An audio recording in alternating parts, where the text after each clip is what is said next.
तकरीबन 1 हफ़्ते पहले मैंने एक भरवा करेले की रेसिपी डाली थी अपने यूट्यूब वीडियो पे। लेकिन उसी दिन मैंने ये रेसिपी भी बनाई थी मराठी बैंगन।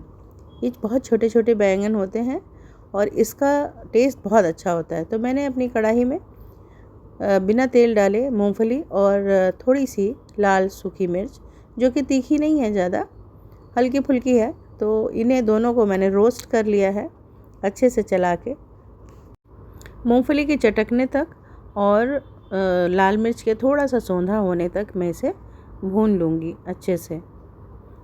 बहुत तेज़ आंच भी नहीं करनी है, तेज़ और धीमी आंच करके इसे बराबर अच्छे से भून लेना है, जिससे जले ना और इसमें सौंधी सी खुशबू आ जाए। इन्हें अच्छे से भून के मैंने निकाल लिया। फिर मैंने कढ़ाई में डाला सरसों का तेल और बैंगन को मैंने बीच से 4 टुकड़े करके अलग ना होने दिया और उसे मैंने कढ़ाई में खूब अच्छे से भून लिया। भूनने के बाद मैंने एक मिक्सर ग्राइंडर में वही भुनी हुई मूंगफली, थोड़ा सा लहसुन, हरी मिर्च और वो सूखी हुई लाल मिर्च उसको डाला है और उसको अच्छे से दरदरा दरदरा क्या, बहुत बारीक नहीं, लेकिन हाँ अच्छे से पीस लिया है। ये मेरे पास रखी हुई थी नारियल की चटनी। नारियल की चटनी कौन सी? जो हम लोग इडली के साथ या डोसे के साथ खाते हैं, वो नारियल की चटनी अगर आपके पास नहीं है तो आप कच्चा नारियल घिस करके इसमें डाल दीजिए, अदरक डाल दीजिए, हरी मिर्च डाल दीजिए, धनिया डाल दीजिए, तो वो चटनी वाला ही आ जाएगा हिसाब किताब। उसे मैंने मूंगफली की जो पीसी थी उसी के साथ में अच्छे से पीस लिया है। बचे हुए कढ़ाई के तेल में मैंने हल्का सा हींग डाल करके ये पूरा मसाला डाल दिया है और इसकी डालते ही इतनी अच्छी खुशबू आना शुरू होती है, इतनी अच्छी खुशबू आना शुरू करती है कि आपको लगेगा कि ये मसाला भुन जाए तो रोटी के या पराठे के साथ आप इस मसाले से भी सब्ज़ी खा सकते हैं, रोटी खा सकते हैं, पराठे खा सकते हैं, चावल खा सकते हैं। ये बहुत टेस्टी मसाला बनता है। मसालों में मैंने बेसिक मसाले जैसे कि लाल कुटी मिर्च, धनिया पाउडर, नमक स्वाद के अनुसार, थोड़ा सा गरम मसाला पहले डाल लें या बाद में डाल लें, कोई फ़र्क नहीं पड़ता, उससे मसाले भुन जाते हैं, उसका फ्लेवर अच्छा ही आता है। मेरी समझ में आज तक ये बात नहीं आई मसाले बाद में क्यों डालते हैं। गरम मसाला ठीक है, वो भुना हुआ होता है, बट मैं तो सब्ज़ी में ऐसे ही डाल देती हूँ साथ में। बाद में डालने वाला लॉजिक मेरी समझ में नहीं आता है। मैंने दुनिया में सबको देखा कि सब्ज़ी बनने के बाद गरम मसाला डालते हैं, हम ऐसा नहीं करते। हम तो सब कुछ साथ में डाल देते हैं और भून लेते हैं। हम मतलब हमारी तरफ, हमारे घरों में सब कुछ एक साथ ही डाल देते हैं। मसाले को खूब अच्छे से भून दिया और इतना इसको धीमी आंच पे बनाना होता है क्योंकि ये थोड़ा सा चिपकता है। चिपकता है इसलिए है क्योंकि हमने इसमें थोड़ा कम तेल डाला है। अगर आप इसमें थोड़ा सा ज़्यादा तेल डाल दें तो ये और ज़्यादा स्वादिष्ट भी बनता है और बहुत ज़्यादा अच्छे से भुन भी जाता है और चिपकता भी नहीं है।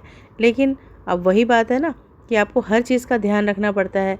आपको इसको बहुत ज़्यादा ऑयली भी नहीं बनाना है, इसीलिए आपको इसको बहुत ज़्यादा इसमें ऑयल डालकर नहीं भूनना है, तो आप इसे धीमी आंच पर ही भून लें। भूनने के बाद इसमें आप डालें खूब अच्छे से उबलता हुआ गर्म पानी। अगर गर्म पानी नहीं है तो आप ठंडा भी डाल सकते हैं, क्योंकि ये थोड़ा भी गर्म होने के बाद अपने आप उबल जाता है और इसे चलाते रहें।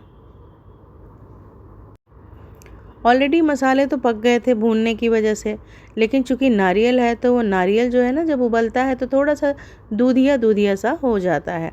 लेकिन ये बहुत अच्छा, बहुत प्यारा इसका कलर होता है, बहुत टेस्टी इसका अरोमा होता है, बहुत सुंदर इसका स्वाद होता है, बहुत टेस्टी होता है।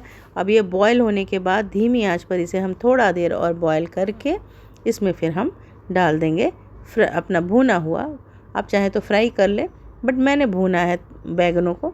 तो वो उन बैंगन को, जो छोटे छोटे बैंगन, बहुत छोटे छोटे बैंगन आते हैं, उन्हें देखना पड़ता है कि उसमें कीड़े ना हो। वो जितने ज़्यादा छोटे होते हैं उतने ही ज़्यादा स्वादिष्ट होते हैं।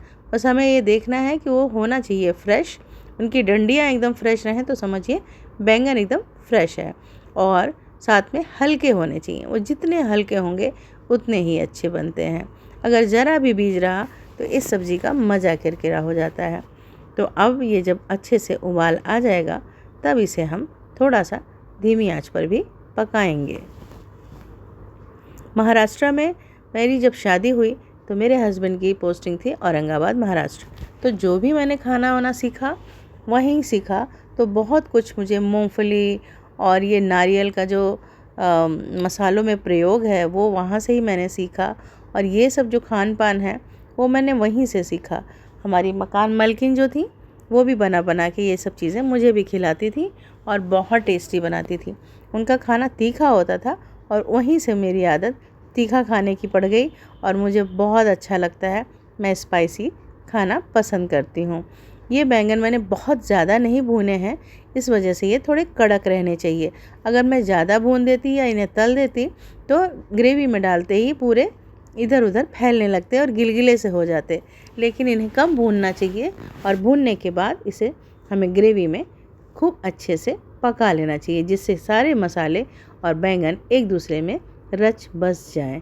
और उसके बाद उसका फ्लेवर इतना शानदार होता है, इतना शानदार होता है कि आप इसे 3 दिन 4 दिन तक रख करके फ्रिज में आराम से थोड़ा थोड़ा खा भी सकते हैं। चावल के साथ भी, पुलाव के साथ भी, रोटी के साथ, नान के साथ, पूड़ी के साथ, आप किसी भी चीज़ के साथ खाइए, बहुत टेस्टी लगता है। ये बहुत ही स्वादिष्ट होता है।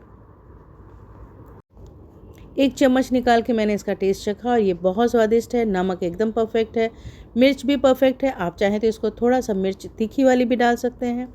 थोड़ा सा जो इसका एक अलग रंग आता है वो कई तरह का आता है। कुछ रेडिश भी कलर आता है, जिसमें कि कुछ ऐसे मसाले भी भूनने होते हैं, कुछ ऐसी चीज़ें भी डालनी होती हैं, कुछ उसका थोड़ा तरीका भी दूसरा होता है। और देगी मिर्च भी आप डाल सकते हैं।